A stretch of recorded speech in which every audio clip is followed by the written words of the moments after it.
Mari kita masuk di dalam firman Allah pada kesempatan yang indah ini, Bapak Ibu yang terkasih di dalam Kristus Tuhan.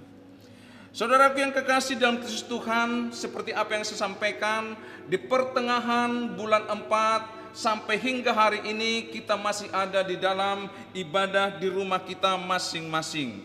Tetapi saya mau sampaikan, apakah itu akan mempengaruhi dari segala ibadah kita di dalam mengasihi Tuhan, di dalam kita memberi yang terbaik kepada Tuhan. Nah, saudara kekasih, saya ingin mengajak kita membuka Alkitab kita di dalam Roma 8 ayat 35 sampai ayatnya yang ke-39. Sekali lagi di Roma 8 ayat 35 sampai ayatnya yang ke-39 saya bacakan buat kita semua. Siapakah yang akan memisahkan kita dari kasih Kristus? Penindasan atau kesesakan, atau penganiayaan, atau kelaparan, atau ketelanjangan, atau bahaya, atau pedang? Seperti ada tertulis, oleh karena engkau kami ada dalam bahaya maut sepanjang hari. Kami telah dianggap sebagai domba-domba sembelihan. Tetapi dalam semuanya itu kita lebih daripada orang-orang menang oleh Dia yang telah mengasihi kita. Sebab aku yakin bahwa baik maut maupun hidup, baik malaikat-malaikat maupun pemerintah-pemerintah, baik yang ada sekarang maupun yang akan datang, atau kuasa-kuasa, baik yang di atas maupun yang di bawah, ataupun sesuatu makhluk lain, tidak akan dapat memisahkan kita dari kasih Allah yang ada dalam Kristus Yesus Tuhan kita. Kita sudah merasakan bahwa betapa baiknya Tuhan.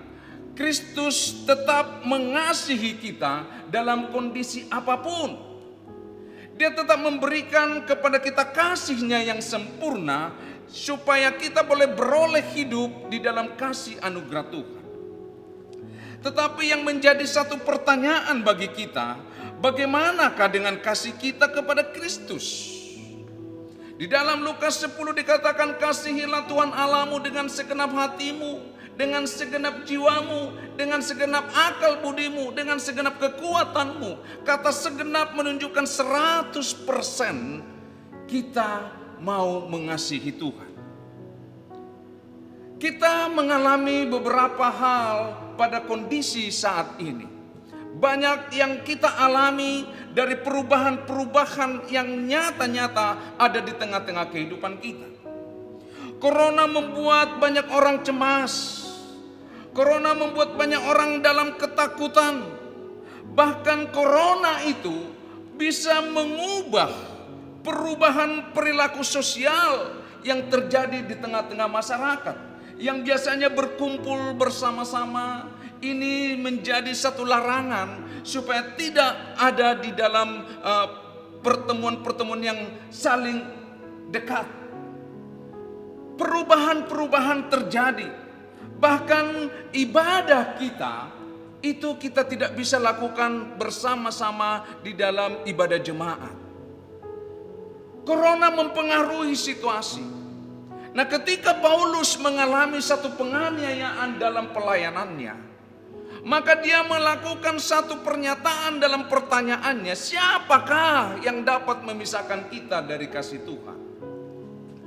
Dia menyatakan ini, membuktikan bahwa apapun kondisi yang terjadi di tengah-tengah kehidupan, kasih Tuhan tidak akan pernah berubah.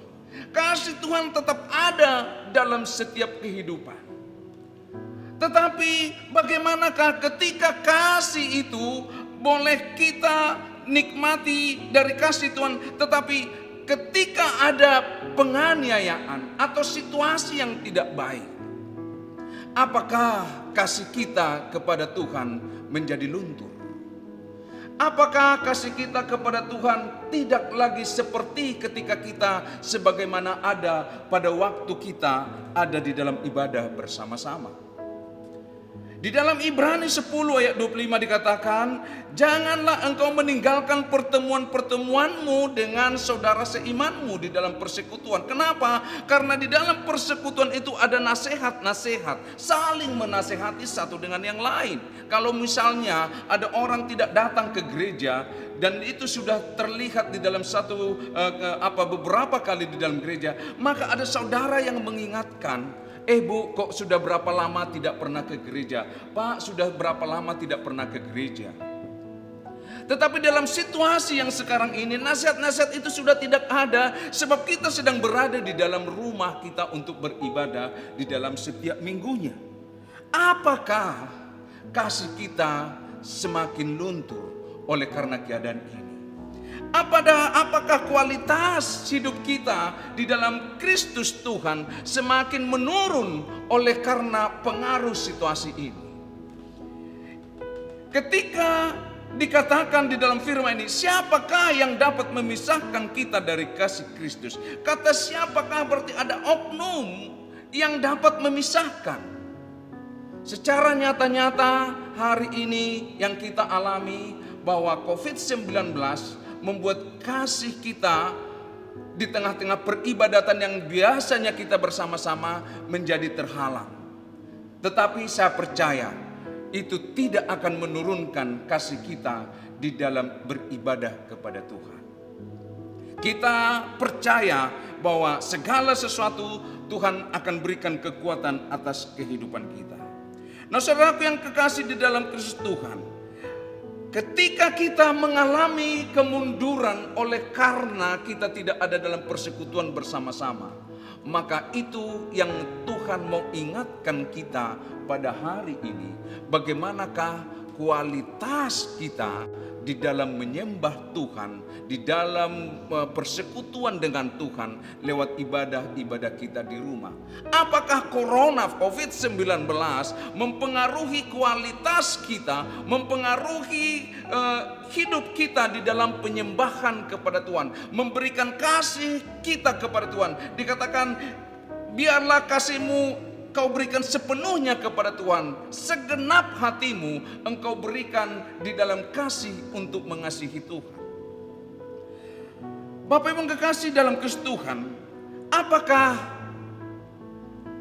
kasih yang mau kita berikan kepada Tuhan? Bentuk apakah kasih yang mau kita berikan kepada Tuhan?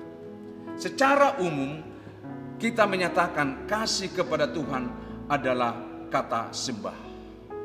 Kata dasar sembah inilah sebenarnya kasih itu kepada Tuhan. Nah, kalau kita boleh melihat ada dua bagian yang paling penting di dalam kata sembah. Yang pertama adalah menyembah. Penyembahan di dalam Yohanes 4:23 dikatakan bahwa aku sedang mencari penyembah-penyembah di dalam roh dan kebenaran. Siapakah kebenaran itu? Di dalam Yohanes 14 ayat 6 dikatakan Yesuslah kebenaran itu. Dan untuk mencari kebenaran itu kita dipimpin oleh Roh Kudus yang dituliskan dalam Yohanes 14 ayat 25 sampai 26 mengatakan bahwa Roh Kuduslah yang mengajar kita kepada kebenaran. Oleh karena itu di dalam firman ini dikatakan di dalam kata penyembahan ini, maka di sana membangun keintiman secara roh kepada Tuhan. Itulah bentuk penyembahan. Kita boleh berdoa, memuji, menyembah Tuhan di dalam rumah kita, di kamar kita, di dalam ibadah kita. Bentuk hati yang menyembah kepada Tuhan, menuntun kita kepada kebenaran seperti Maria yang mengambil bagian untuk mendengarkan firman dari Tuhan. Dia memberikan sembahnya untuk dipimpin oleh firman dalam kehidupannya. Jadi penyembahan itu adalah sebuah bentuk kasih kepada Tuhan, di mana kita mau mengasihi Dia dengan segenap hati dan jiwa kita. Saudara kekasih di dalam Kristus Tuhan, yang kedua dari apakah kata sembah? Yang kedua adalah kata persembahan. Kata persembahan adalah bukti kasih kita kepada Tuhan dalam membangun kerajaan Allah di muka bumi ini dengan harta benda yang kita miliki. Kalau tadi kata menyembah adalah bentuk hati kita untuk bersekutu intim di dalam Tuhan, yang kita percaya lewat persekutuan yang intim dengan Tuhan, maka kehidupan kita, perilaku hidup kita akan menjadi serupa dengan kasih Kristus. Tetapi di balik itu ada yang disebut dengan persembahan, bukti korban kita kepada Tuhan. Ada yang mau kita korbankan dari apa yang kita miliki sebagai tanda kasih kita kepada Tuhan, di mana kita ingin membangun kerajaan Allah lewat persembahan kita di atas muka bumi ini. Oleh karena itu, ketika Daud menyatakan ingin membangun bait suci Allah yang dituliskan di dalam 1 Tawarik 29 itu, maka dikatakan seluruh orang Israel bersuka cita membawa persembahan-persembahan untuk membangun bait suci Allah. Ada persembahan khusus yang mereka berikan dengan penuh sukacita. Artinya saudara kekasih, mereka ingin memberikan, mengorbankan harta benda mereka untuk kerajaan Allah, untuk kemuliaan Tuhan, untuk pembangunan bait suci Allah. Bentuk kasih ini mereka nyatakan, mereka lakukan dengan segenap hati, dengan penuh sukacita.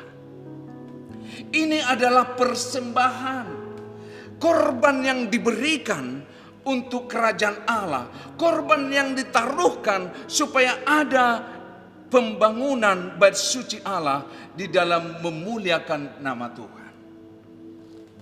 Bahkan di dalam Mazmur 50 ayat 14, di sana ada persembahan syukur. Dia membawa persembahan syukur, artinya dia sudah seperti apa yang kita alami di dalam setiap kehidupan kita sebelum COVID-19. Setiap hari Minggu kita datang ke rumah ibadah, kita membawa persembahan syukur kita kepada Tuhan. Dengan ungkapan kasih kita, menunjukkan kasih kita kepada Tuhan, supaya kerajaan Allah boleh ditegakkan di atas muka bumi ini. Dan yang ketiga, ada yang disebut dengan persembahan persepuluhan, seperti apa yang kita lakukan pada minggu ini. Kita membawa persembahan persepuluhan kita. Di dalam Maliaki 3 ayat 10 itu dinyatakan, ujilah aku, bukankah tingkap-tingkap langit akan kubukakan kepadamu. Di sana dikatakan, bawalah persembahan persepuluhanmu supaya ada perbendaharaan di rumah Tuhan. Artinya saudara, ketika kita membawa persembahan kita, kita sedang membangun kerajaan Allah. Kita sedang memberikan hidup kita kepada Tuhan. Artinya Amsal 3 dikatakan, hendaklah harta bendamu, apa yang kau miliki itu untuk kemuliaan nama Tuhan. Nah, oleh karena itu ketika COVID-19 sedang ada, bagaimanakah kualitas persembahan kita? Kalau saya mengatakan kata sembah, bagaimanakah kualitas menyembah kita? Apakah kita masih intim dengan Tuhan? Apakah kita masih bersekutu dalam doa? Apakah kita masih memuji-muji nama Tuhan? Atau mungkin di hari Minggu seperti ini kita tidak ada di dalam ibadah karena gereja tidak buka. Lantas kita tidak ada beribadah.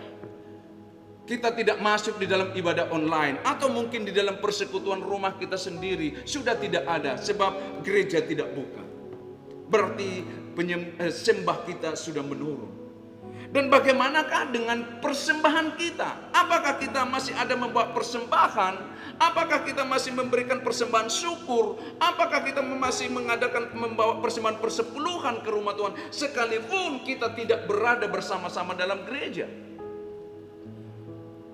Setiap minggu dikatakan ini nomor rekening yang ada di gereja untuk membawa persembahan persepuluhan. Artinya saudara, itu supaya menunjukkan bagaimana kita untuk memberi yang terbaik, di mana kita mengasihi Tuhan dengan segenap hati, jiwa, dan roh kita.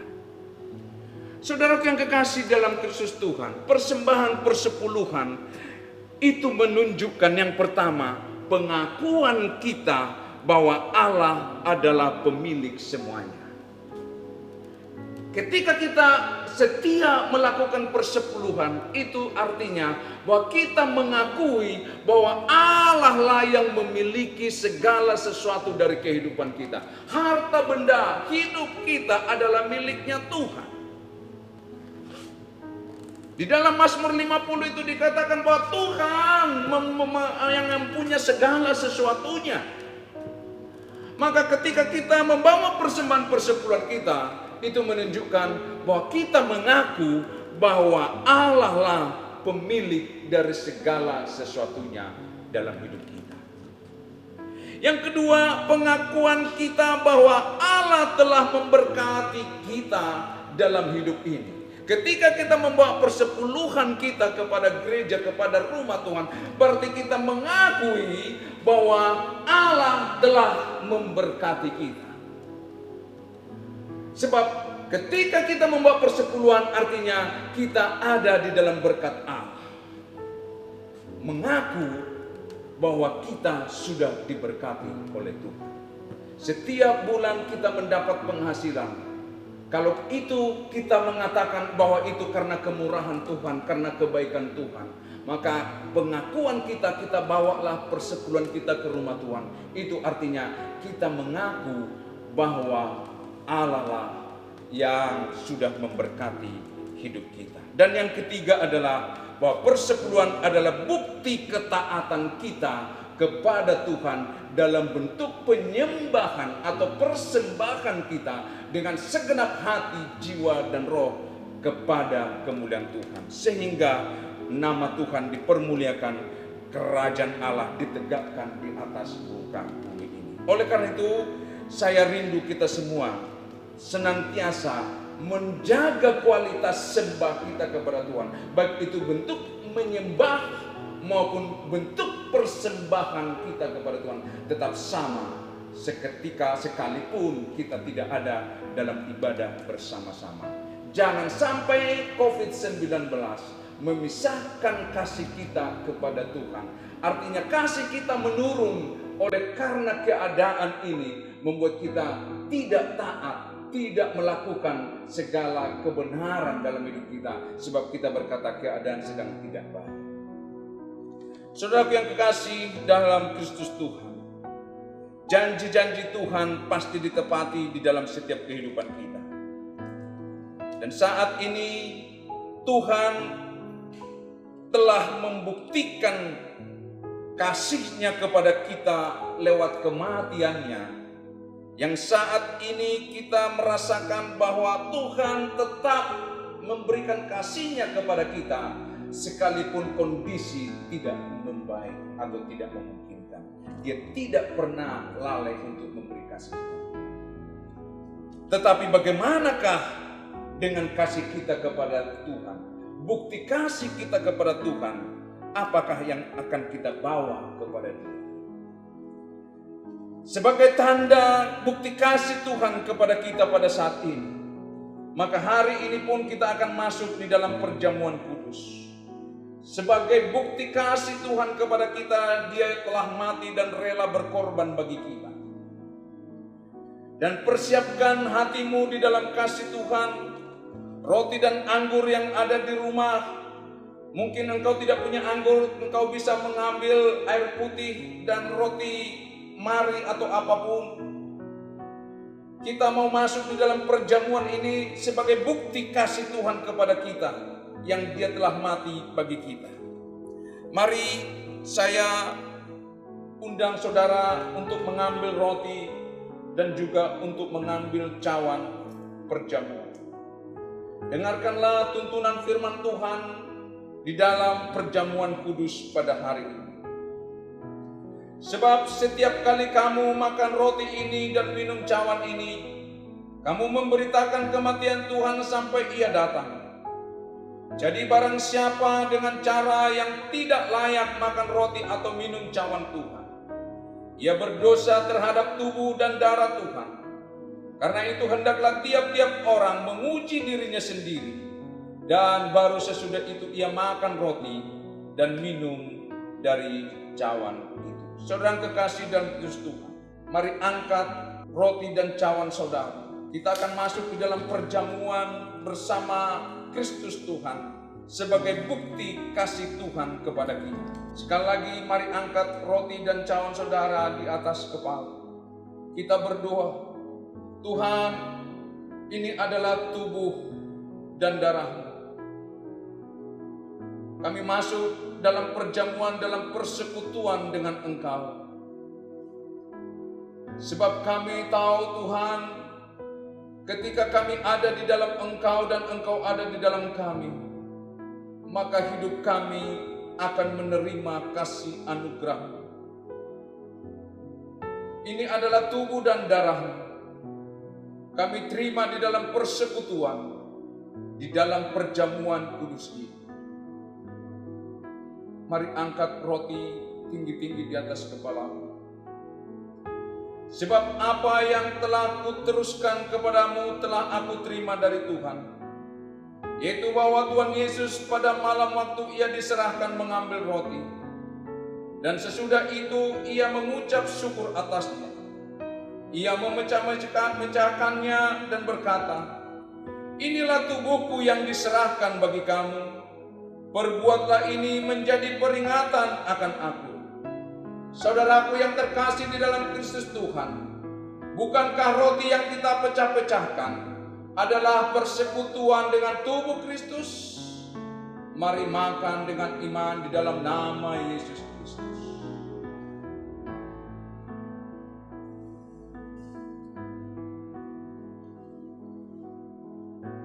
Ucapkan syukurmu di dalam doa.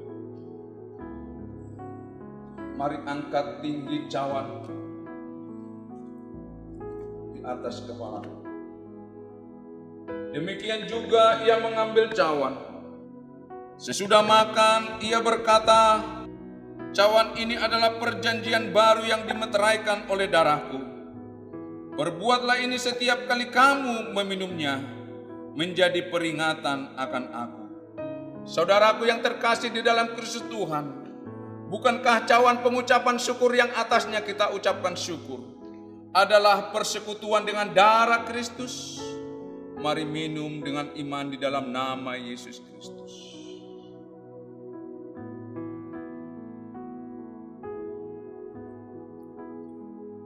Haleluya, haleluya, haleluya. Mari sembah Tuhan. Naikkan syukurmu kepada Dia. Dia telah buktikan kasih-Nya kepada kita. Dia telah mati bagi kita. Dia telah berikan hidup-Nya. Saatnya kita juga akan membuktikan kasih kita kepada Tuhan dengan segenap hati, jiwa, dan roh kita. Lewat penyembahan kita di dalam roh dan kebenaran. Dan lewat persembahan kita yang taat kepada Tuhan. Dan itu akan meninggikan namanya. Dia akan dimuliakan. Nama Tuhan dibesarkan. Sungguh hidup kita menjadi berarti bagi kemuliaan-Nya. Oh rabasyikira labayara labasyandara labayara labalabalabalabalabalabalabalabala.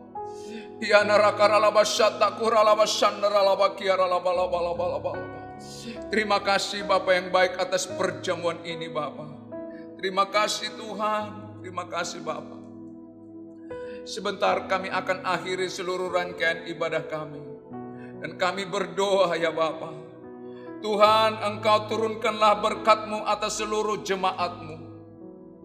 Engkau melihat keberadaan dari seluruh kehidupan kami Tuhan. Sekalipun banyak keterbatasan yang sedang ada oleh karena situasi ini. Tapi kasih-Mu tidak pernah meninggalkan kami. Oleh karena itu Bapa yang baik, biarlah melalui kuasa Roh Kudus-Mu tinggal di dalam kami. Supaya kami dibangkitkan kasih kami kepada Tuhan. Memberikan yang terbaik bagi Engkau lewat sembah, lewat penyembahan dan persembahan kami kepada kemuliaan-Mu Bapa. Sungguh Engkau yang ditinggikan. Kiranya Engkau memberkati bangsa dan negara ini Tuhan. Anugerah-Mu melimpah turun atas bangsa ini. Memimpin bangsa ini kepada kemuliaan-Mu.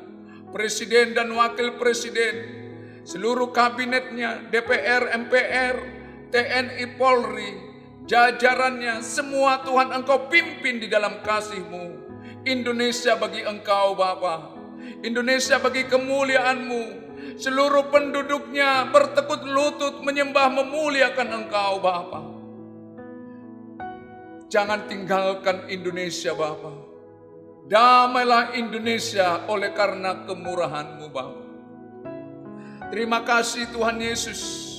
Kami percaya tuntunan anugerah-Mu tetap melimpah buat gereja-Mu. Gereja-gereja yang terbuka Engkau pimpin ya Tuhan. Terkhusus buat Pak Insinyur Niko Noto Raharjo sebagai gembala pembina kami. Kiranya Engkau berkati, anugerahi dengan kasih hikmat Allah. Engkau melindungi keluarga besarnya, keempat wakilnya pun Engkau pimpin dengan kemurahan Allah. Dan nama Tuhan dipermuliakan lewat hidup hamba-Mu ini. Nama Tuhan ditinggikan dan hamba-Mu ini memperoleh tuntunan Allah senantiasa. Membawa gereja-Mu bertumbuh dan mengasihi Engkau senantiasa. Memberkati Tuhan karayon kami Pak Irfan Yonatan. Istri, anak, menantu dan cucunya pun Engkau pimpin dan Engkau berkati. Usahanya Engkau berkati ya Tuhan. Lewat hamba-Mu ini Tuhan kami percaya Bengkulu dimenangkan. Bengkulu diberkati, Bengkulu dipulihkan. Segala sakit penyakit yang sedang melanda, COVID-19 yang melanda Indonesia bahkan sampai di Bengkulu, telah kami hardik kuasanya di dalam nama Yesus Kristus. Pimpinan Allah tetap tinggal dan damai sejahtera Allah tetap tinggal buat Indonesia dan buat Bengkulu ya Tuhan. Sekali lagi kami menyerahkan Tuhan Gembala kami, Karayon 13 Pak Irfan Yonatan, ke dalam tangan pengasihan. Seluruh jemaat Tuhan yang berada di provinsi ini di bawah lingkup Rayon 13. Engkau pimpin, Engkau kasihi Tuhan. Gembala-gembala yang ada di cabang ranting, pengerja-pengerja, seluruh jemaat. Tuhan Engkau memberkati, melindungi, mengasihi, memimpin dalam kebenaran-Mu senantiasa. Terima kasih Bapa, terima kasih. Jemaat menerima kasih-Mu dengan sempurna, penuh sukacita, tidak berkekurangan satu apapun. Karena Allah kami tetap memberi yang terbaik dalam setiap kehidupan umat-Mu. Terima kasih Bapa, terima kasih Tuhan. Kiranya kami senantiasa Bapa, terus membawa kasih kami kepada kasih kemuliaan-Mu. Dan saatnya Tuhan, sebelum kami pulang dari tempat ini, kami terima berkat dari Tuhan. Angkat tangan-Mu, pulang dan terimalah berkat Tuhan. Tuhan memberkati engkau dan melindungi engkau. Tuhan menyinarkan wajahnya kepadamu dan memberi engkau kasih karunia. Tuhan menghadapkan wajahnya kepadamu dan memberi engkau damai sejahtera. Kiranya anugerah pertolongan kasih sayang dari Allah Bapa Surgawi dan dari anaknya yang tunggal Tuhan Yesus Kristus dalam persekutuan Roh Kudus memberkati kita semua hari ini Maranatha bahkan sampai selama-lamanya. Di dalam nama Yesus Kristus semua yang diberkati sama-sama katakan amin. Tuhan memberkati.